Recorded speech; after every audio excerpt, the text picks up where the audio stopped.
Материнская любовь – это самое дорогое и самое крепкое чувство, которое остается в сердце женщин на протяжении всей жизни. К огромному сожалению, современные женщины в приоритет ставят финансовые ценности, а о семье, рождении ребенка и настоящей любви они, к сожалению, забывают.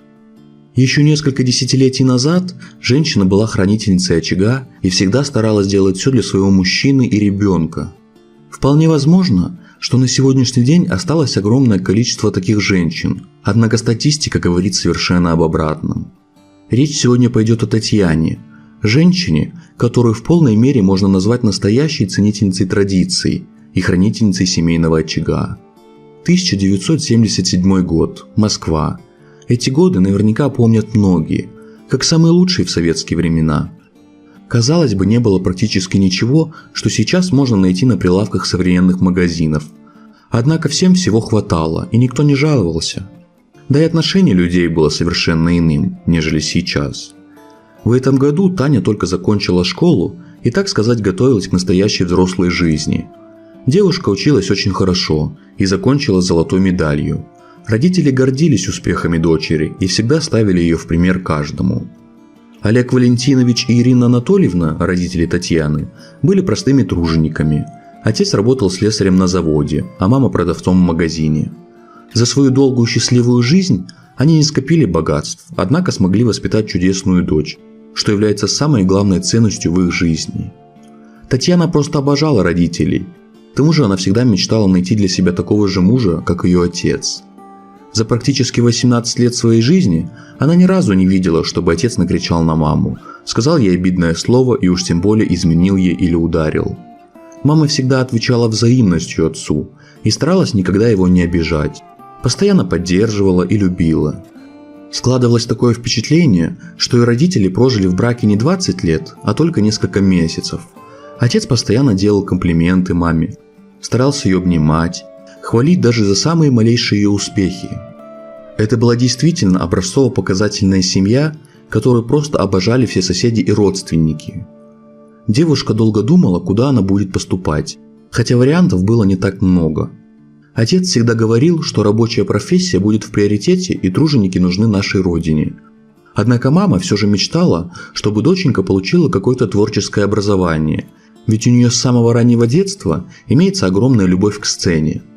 Татьяна действительно прекрасно танцевала. Даже в школе отмечали невероятный талант девушки. Она всегда старалась не пропускать ни одного представления профессиональных танцоров и смотреть, как они двигаются. Всему она старалась научиться сама и никогда не ходила ни на какие кружки. В этот день девушка решила просто отдохнуть и сходить вместе с товарищами в кино. Показывали какую-то гайдаевскую комедию, поэтому было принято решение обязательно на это посмотреть. У Тани было не так много подруг и друзей, однако все они искренне любили Таню и желали ей воплотить все ее мечты в реальность. Они встретились у самого входа в кинотеатр, пришли Аня, Сережа, Олег, Ира, Света, Оля и еще один парень, которого Таня совершенно не знала. Олег сразу же сказал, что это его друг, которого зовут Саша, и ему просто нечего было делать, поэтому и решил взять его с собой. При этом Олег сразу же спросил у друзей: «Вы ведь, ребята, не против, чтобы он побыл в нашей компании?» Конечно же, никто не возражал, ведь чем больше компания, тем веселее будет общение. Удивительно, но этот парень сразу же впал в душу Тани. Он был с очень пронзительными голубыми глазами. При этом он был статным и имел очень приятный тембр голоса. Наверное, именно в этот голос она сразу же влюбилась. После того, как все познакомились с новым парнем в компании, они отправились в кино. На протяжении всего сеанса они тайно смотрели друг на друга, при этом Саша сидел рядом с другом, а Таня около Светы. После сеанса ребята отправились по домам, однако Саша подошел к Тане и сказал, что он хочет проводить ее до дому. Таня робко согласилась. На протяжении всей прогулки ребята разговаривали на самые разные темы. Когда они подошли к дому Тани, то Саша сказал, что ему было очень приятно познакомиться с ней, и он был бы не против продолжить их общение. Таня также хотела продолжать общение, поэтому согласилась. Они попрощались, и Таня поднялась на второй этаж и вошла к себе домой. За столом сидела мама и пила чай с баранками, а папа лежал на диване и читал газету.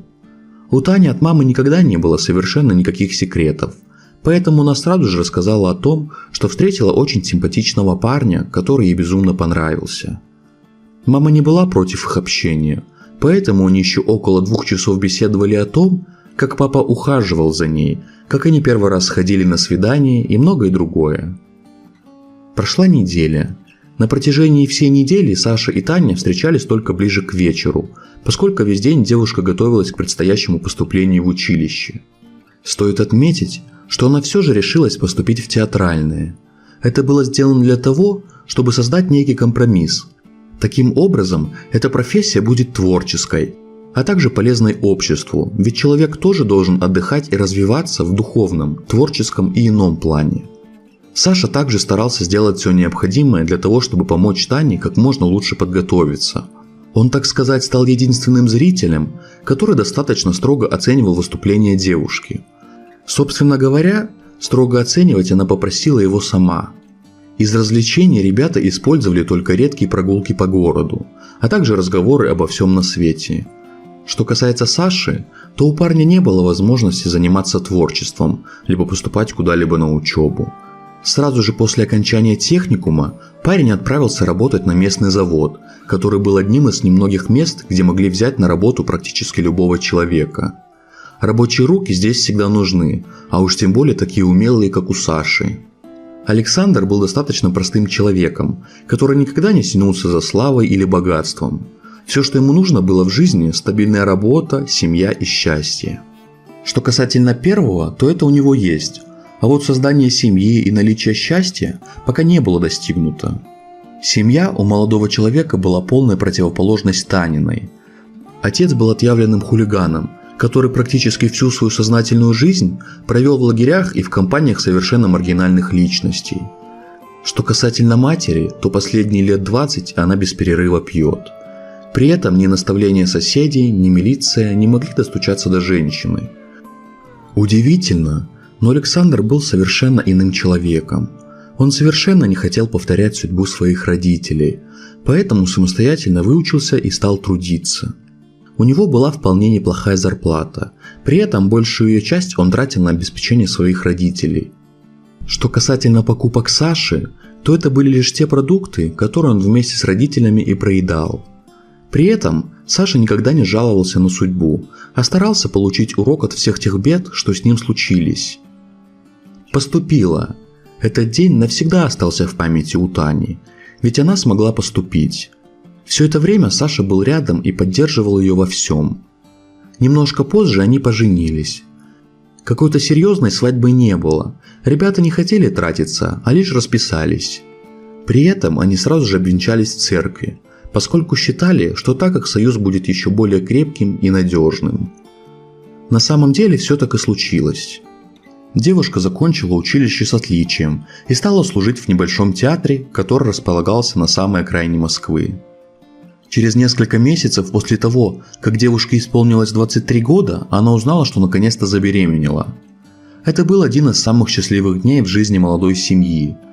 Саша в буквальном смысле носил на руках свою возлюбленную и мечтал о том, чтобы их малыш жил в любви и заботе.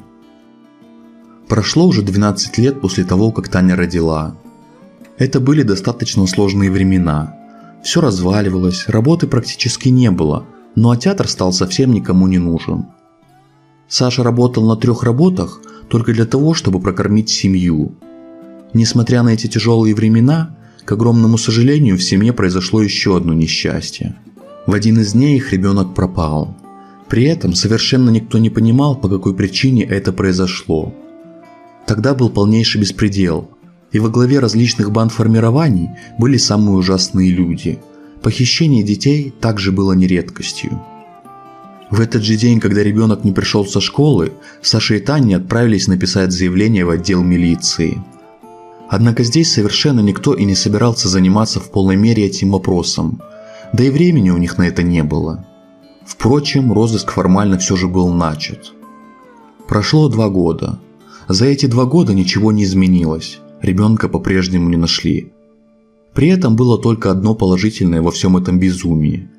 Если мальчика еще не нашли, значит остается надежда, что он все еще жив и рано или поздно будет найден. После долгих переживаний и перенесенного инсульта скончался Саша. Это произошло совершенно неожиданно. Теперь Таня осталась одна. Конечно, у нее еще были живы родители, однако они не смогут так же поддерживать ее, как это делал Саша. Каждый день она ходила на могилку к любимому и проводила там по несколько часов. При этом она мыла полы и работала дворником, чтобы просто не умереть с голоду. Для того, чтобы ей было хоть немного проще жить, она решила продать свою квартиру и купить небольшой домик на самой окраине Москвы. При этом тем, кому она продала квартиру, оставила свой адрес, в случае, если ее ребенок вернется. Невероятно, но все эти годы материнское сердце верило, что она еще увидит своего Алешу. Время шло. 2018 год. Было прекрасное июньское утро. Однако вот уже практически 20 лет женщина никак не могла радоваться ни весеннему дождю, ни пению птиц. Она осталась совершенно одна. В этом году она лишилась еще и родителей. Теперь ее жизнь практически потеряла всякий смысл. Единственное, что согревало ее душу, Леша все же жив. И может быть он однажды вернется к ней и обнимет уже свою постаревшую от горя и переживаний мать. Это утро действительно стало особенным. Женщина сидела в кресле качалки и смотрела телевизор, как вдруг услышала стук в окно. Она посмотрела и увидела высокого симпатичного молодого человека, который был одет в какие-то лохмотья. При этом он плакал и весь трясся то ли от страха, то ли от чего-то иного. Когда женщина открыла дверь, единственное, что он смог выдавить из себя: «Мамочка, это я, Леша». Женщине сразу стало дурно, и она упала в обморок. После того, как она очнулась, то увидела все же того молодого человека, который пытался привести ее в чувство. Это и правда был ее любимый сынок, который пропал уже около 20 лет назад. Все эти годы она верила, что он рано или поздно вернется, и так произошло. Как оказалось, мальчика похитили, и он долгие годы был в плену. Пытаясь выбраться несколько раз из плена, его ловили, и вновь он оставался работать у них. Его жестко избивали и не давали еды, однако он верил, что рано или поздно ему удастся вновь встретиться с мамой. Кроме него, удалось сбежать еще нескольким ребятам. В настоящее время Алексей получает образование, которое ему не удалось получить, а также мечтает о такой же крепкой и верной семье, как была у них в те далекие, но столь счастливые времена. Они часто вместе вспоминают о том, как были счастливы. Даже в те сложные для каждого времена отец и мать старались сохранить семейный очаг. Дай Бог, чтобы у каждого была возможность найти такого человека, который будет любить несмотря ни на что.